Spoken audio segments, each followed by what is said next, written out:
Oh my god. Again, he's talking about woohoo. And he's very uncomfortable. Stop talking about woo. The guy's very old.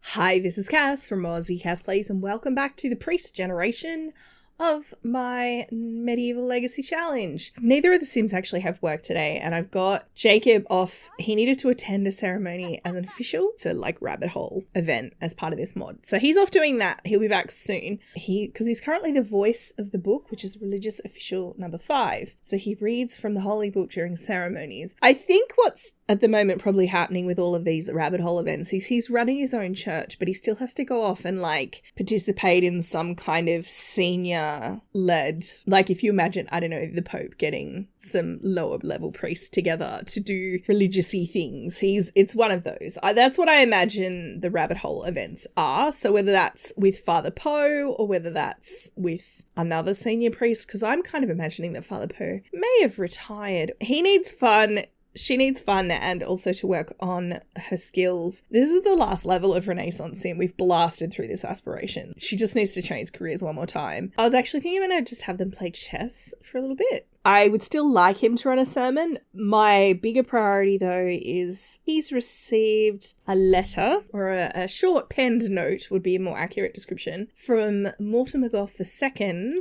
who is obviously the heir apparent for the Goth family, inviting him, and probably Mira as well, because she's a honeycutt, to the Goths' place for some kind of meal. I don't think either of these guys have always welcome. So what I might do, just to sort of streamline, because obviously I can't, she doesn't have it. I mean, she can afford it. Independent. Yes, I actually think she would be independent, 100%. I can still afford it, but the thing is that she's noble adjacent. She's the ward of Sir Gerard, who is the head of the knighthood. They're not going to be expecting her to cook, but I also know what The Sims is like. So I might have her, cook something. So a little bit later, maybe closer to lunchtime, they're going to head across to the Goths. Jacob's trying not to read too much into this invitation, because the thing is, the Goths are in the neighborhood. They're literally walking distance. He's perhaps assuming that they're just being neighborly. Now, I think she's assuming, especially given the way Jacob and Anaya were hitting it off, maybe Mortimer is actually trying to get a read on Jacob's intentions towards Anaya, because Anaya is currently under the care of the Goths. Even though they wouldn't ultimately be the one granting her hand in marriage or anything, it would actually be the male head of that family. I'm going to get her, can I get her to maybe cook a grand meal? We can do a turkey dinner. Thank you for those of you who left comments. It seems like you're all much happier with Anaya as a potential match. So we'll go along to this, and I guess we'll see what the Goths think of the whole situation. So from the church, I think, let's see if I can remember. This is the Goth estate here. So literally, oh, is that Martha?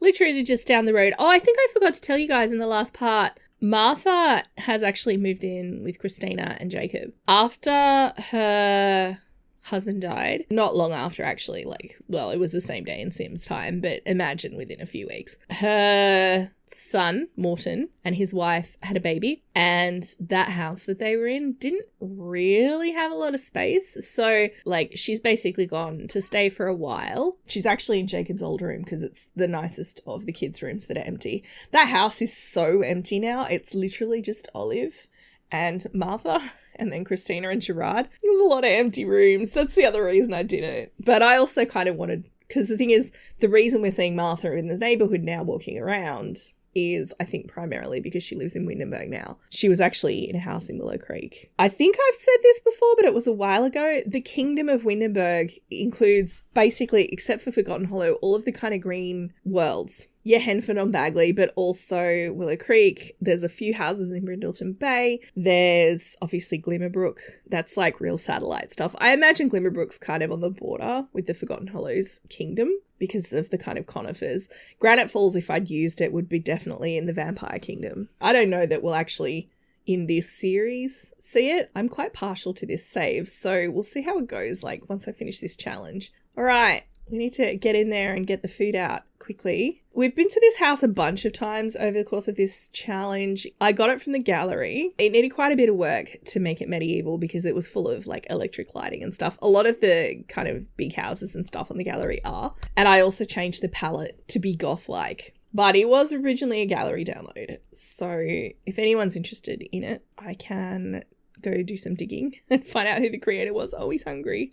We'll put our food down. Maybe we'll form a group and I'll try and get them all to sit down. Yeah, I know you're hungry, buddy. Victor, Anaya, Mortimer, Monique. I don't know who that is. Martha's just walking past.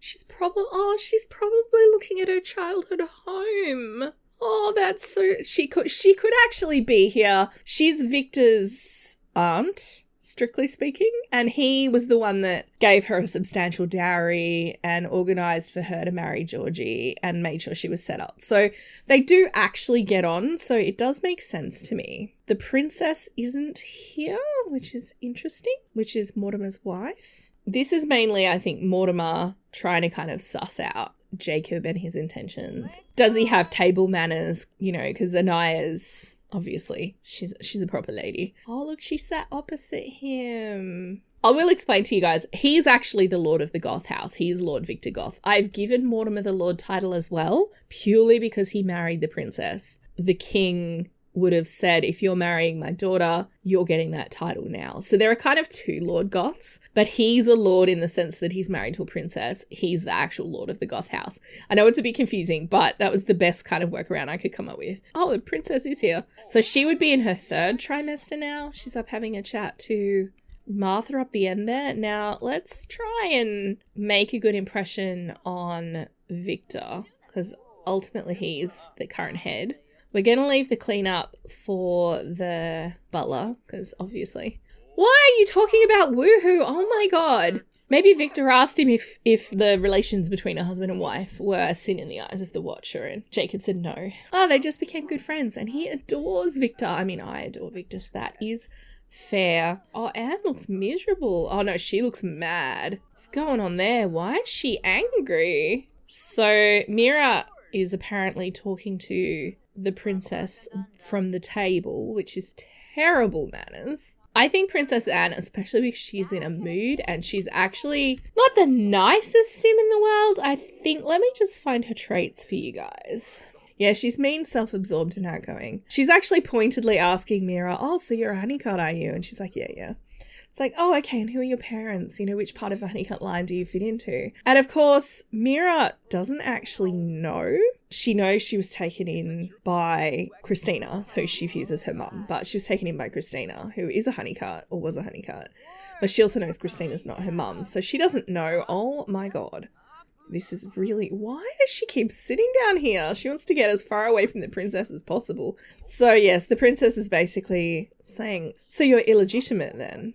Because obviously that makes sense. And now she's energized because she's being a little bit mean. She's kind of saying, well, the only logical explanation for why you would have been raised by Christina and not know who your parents are and have that surname is you're illegitimate. You know, you were maybe Victor's child, or you were, you know, that fellow who married the peasant girl, which is Cephas, who married Annabella, the servant's daughter.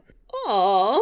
Look at her. They're hugging. That's parent and child hugs. Nothing sus. So yes, the princess has let this bomb drop and has walked away. Now she's feeling flirty because she's near Victor. She's immediately come up to talk. Oh my god, stop talking about woo, Jacob. They're like besties now though. So I think Victor's obviously going to be giving a good report to Lady Ward. Despite currently being a bit distracted by the fact that she thinks Victor's adorable. She's probably a bit shaken up by what the princess said.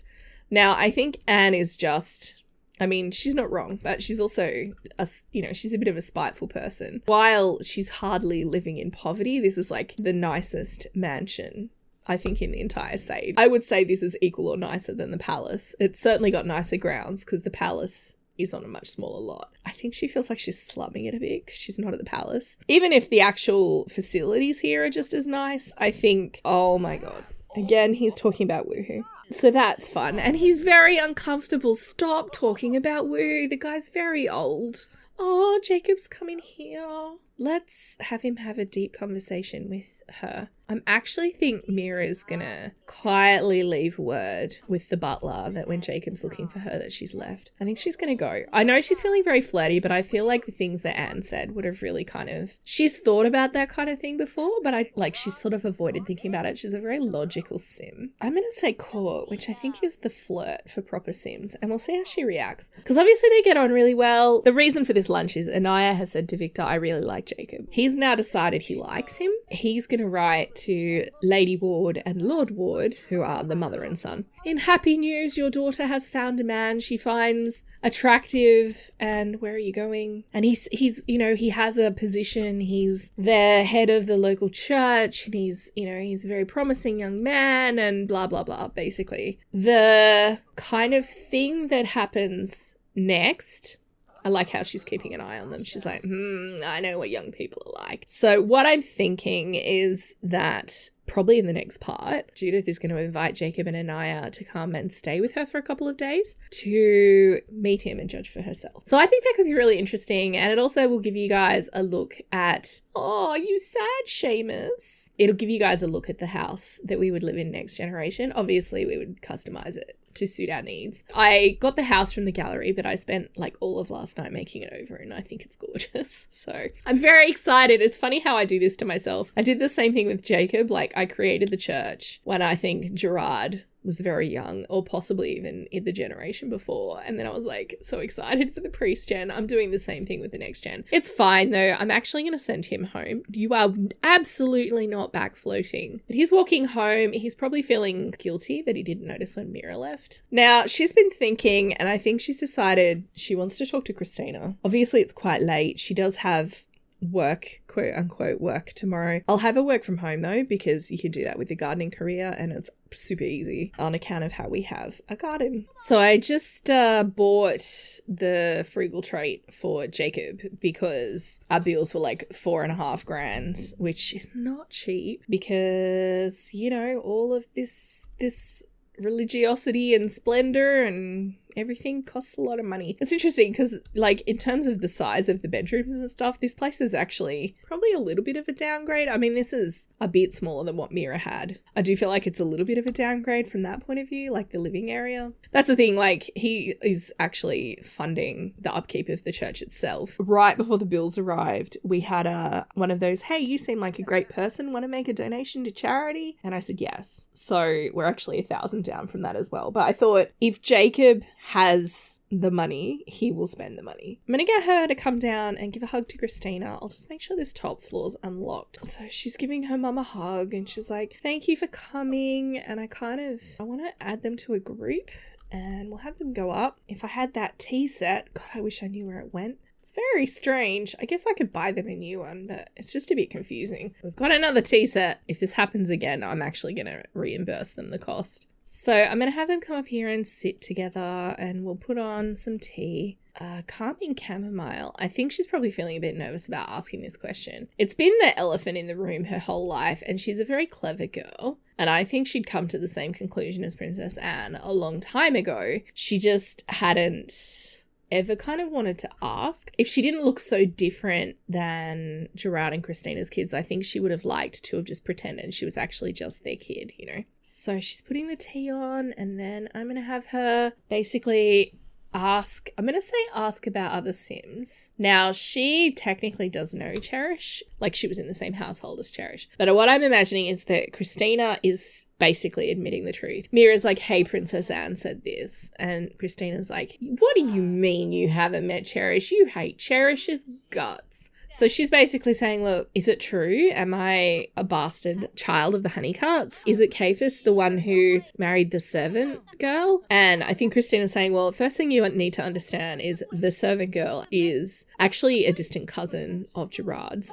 So just bear that in mind. In fact, they're not cousin. I think it's his aunt. It's his actual aunt. I just assume they're all cousins now. But no, Gerard's aunt is the servant girl in question. And she's like, oh, okay, I didn't realize. So she's apologizing for that because she was just assuming that the princess knew what she was talking about. So Christina's saying, look, it is true. Your father was the previous Lord Honeycutt. And Mira's like, you mean Jackson, your father? And Christina's saying yes. Mira's like, so that means you and I are actually, you're my sister? And Christina's saying yes, but hesitating. And Mira's like, what? Because Mira's very perceptive. She's a very bright girl. Christina says nothing. And Mira's like, what do you mean nothing? What is it? Mum, I mean, sister, what is it? And Christina's saying, well, you're not the only one with rumours around your birth. There's a rumour that my mother dallied with Lord Victor's brother and that he might actually be my father, in which case you and I would actually be cousins. So me saying that you're a cousin of my family could actually be true, but it's also possible that you're my half-sister. Mira, I think, is actually a bit more kind of forgiving of the deception when she realises Christina's actually in a very similar boat to her. She doesn't know who her father was, not for sure. There's a lot of whispers around Christina's birth, but not. Like in Mira's case, it's obvious that she is someone's illegitimate child because she's not had any parents own up. She has a surname, but that's it. I feel like I'm getting the names back to front. So Vincent was her actual father. The Honeycutt family tree is a mess. Lord Matthias is Jackson's. Mira is Jackson's.